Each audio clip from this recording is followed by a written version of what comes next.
kita akan membahas latar belakang dari penelitian ini, yaitu serangan jantung menjadi salah satu masalah kesehatan serius di berbagai negara, tak terkecuali di Amerika Serikat. Deteksi dini ini menjadi kunci penting dalam upaya mencegah kejadian mendadak dan mengurangi dampak negatifnya terhadap kesehatan masyarakat. Dengan kemajuan teknologi dalam bidang analisis data, seperti regresi logistik biner, kita dapat mengidentifikasi faktor-faktor resiko yang terkait dengan serangan jantung. Penelitian ini menggunakan data dari Cleveland Clinic Foundation tahun 2023 untuk mengembangkan model prediksi yang lebih akurat. Dashboard interaktif ini yang dihasilkan dari penelitian akan bertujuan untuk membantu para profesional kesehatan dalam mengambil keputusan yang lebih tepat waktu dan akurat. Selanjutnya kita akan menginput datanya dari si dataset serangan jantung.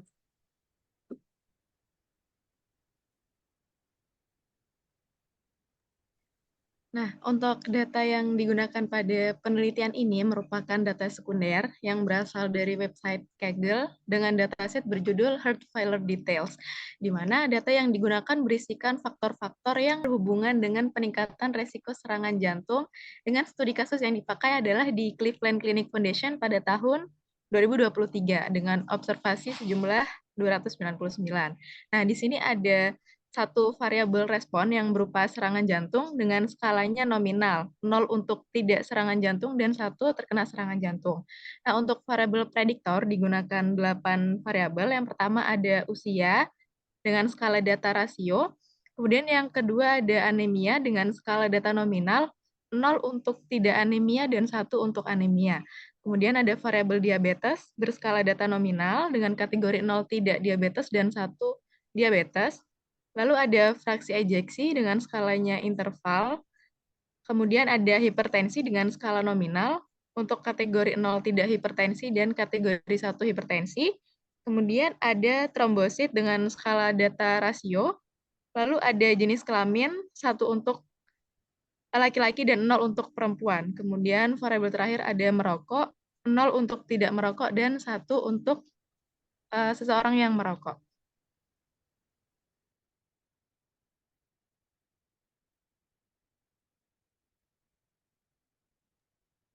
Analisis yang dilakukan pertama kali yaitu pre-processing data. Di sini terdapat dua pilihan yaitu deteksi missing values dan deteksi outlier. Untuk deteksi missing values dapat dilihat pada output yang dihasilkan berdasarkan dashboard ini bahwa semua variabel tidak terdeteksi adanya missing value sehingga dapat dilanjutkan ke tahapan analisis selanjutnya yaitu deteksi outlier. Untuk deteksi outlier dilakukan pada variabel kuantitatif yang digunakan pada penelitian ini terdiri dari variabel usia, fraksi injeksi, dan trombosit.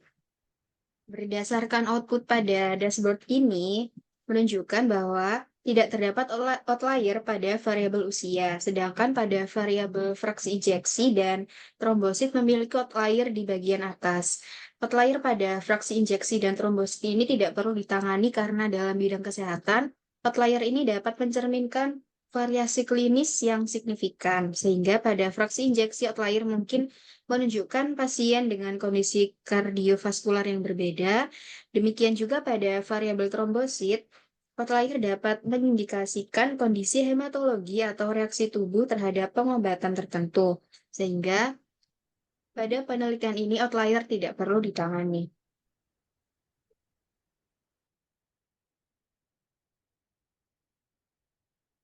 Selanjutnya untuk eksplorasi datanya, yang pertama menggunakan visualisasi bar chart.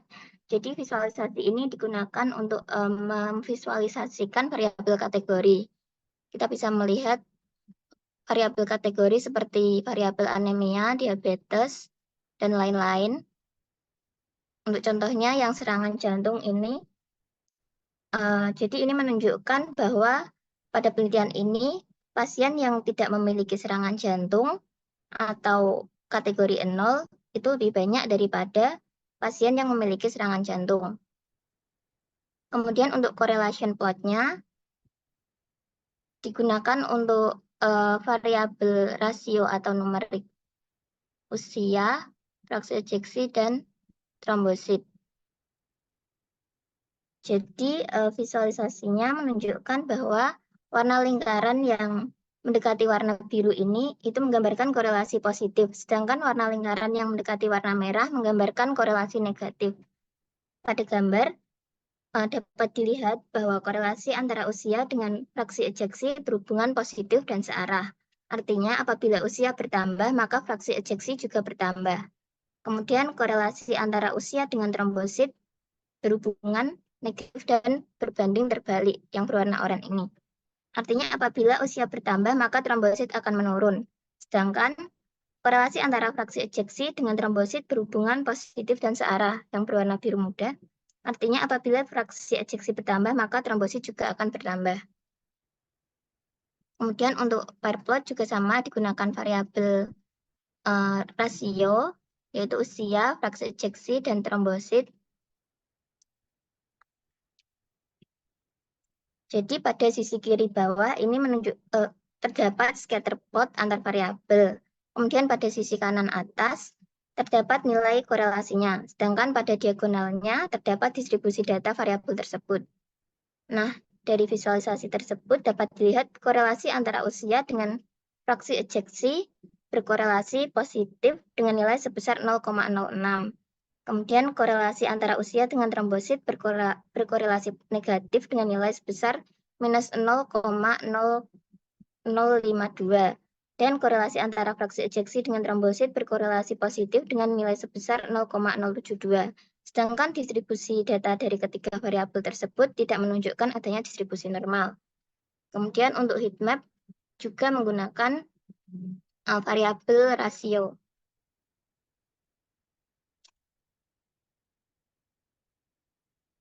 Jadi dari visualisasi menunjukkan bahwa semakin muda warna biru, maka korelasi semakin kecil. Sebaliknya, semakin tua warna biru, korelasi akan semakin besar.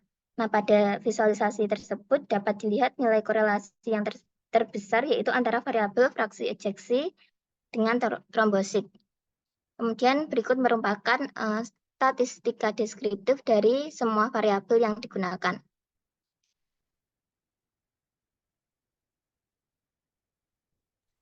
Ya, berikutnya dilakukan pemodelan menggunakan metode regresi logistik biner, di mana perbandingan untuk pembagian data training dan testing di sini digunakan contoh sebesar 80 banding 80 banding 20 dengan 80 untuk data training dan 20% untuk data testing. Dengan variabel respon berupa serangan jantung dan seluruh variabel preditornya digunakan terlebih dahulu.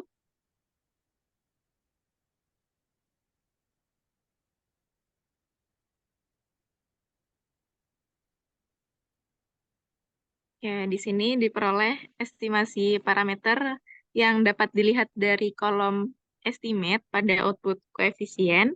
Nah, dari output tersebut juga dapat diketahui bahwa pada variabel trombosit tidak memiliki pengaruh terhadap model prediksi serangan jantung atau tidak bermakna karena koefisien parameter yang dihasilkan sangat kecil hingga mendekati 0.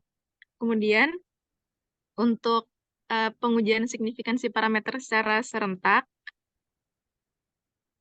dapat dilihat pada output likelihood ratio test. Nah, dari situ diperoleh p-value sebesar 0,000 sehingga pada taraf signifikan alfa sebesar 5% diputuskan untuk tolak H0 yang artinya minimal terdapat satu variabel prediktor yang berpengaruh signifikan terhadap serangan jantung.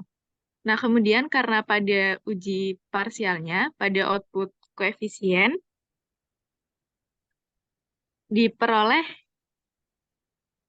dua variabel saja yang berpengaruh signifikan, yaitu usia dan fraksi ejeksi, di mana p-value-nya lebih kecil daripada taraf signifikan yang digunakan sebesar 0,05. Sehingga dilakukan seleksi model untuk memperoleh model terbaik dengan memodelkan ulang antara variabel respon serangan jantung dan prediktor hanya menggunakan usia dan fraksi ejeksi.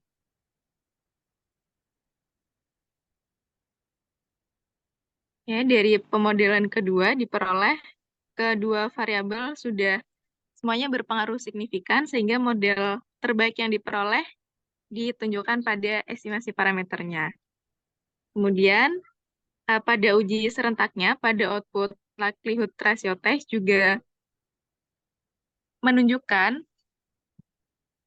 p-value yang kurang dari 0,05 sehingga diputuskan H0 ditolak yang artinya minimal terdapat satu variabel yang berpengaruh signifikan dan diperkuat dengan hasil uji parsialnya yang seluruh variabelnya berpengaruh signifikan. Kemudian dilakukan pengujian kesesuaian model yang dapat dilihat pada output goodness of fit test.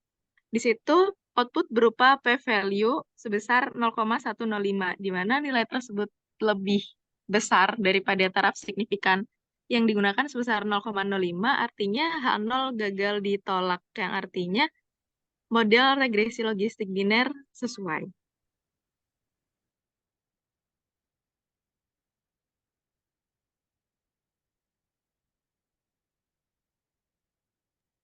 Berikutnya untuk evaluation metric diperoleh prediksi untuk kelas tidak serangan jantung atau dengan kode 0 yang pada aktualnya benar-benar tidak terkena serangan jantung sebesar 35. Dan untuk seseorang yang diprediksi dengan benar terkena serangan jantung atau dengan kode 1 yaitu sebesar 8 orang.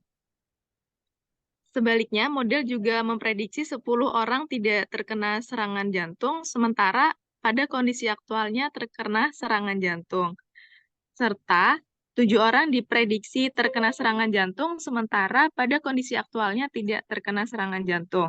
Nah, dari output confusion matrix yang diperoleh dapat dihitung juga nilai akurasi, sensitivity, dan specificity-nya.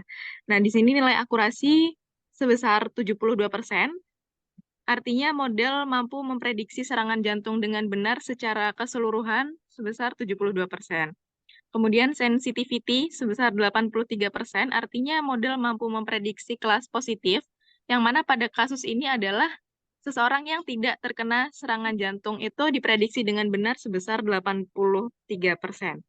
Kemudian untuk specificity sebesar 44%, artinya model mampu memprediksi kelas negatif, yang mana pada studi kasus ini adalah yang terkena serangan jantung dengan benar sebesar 44%.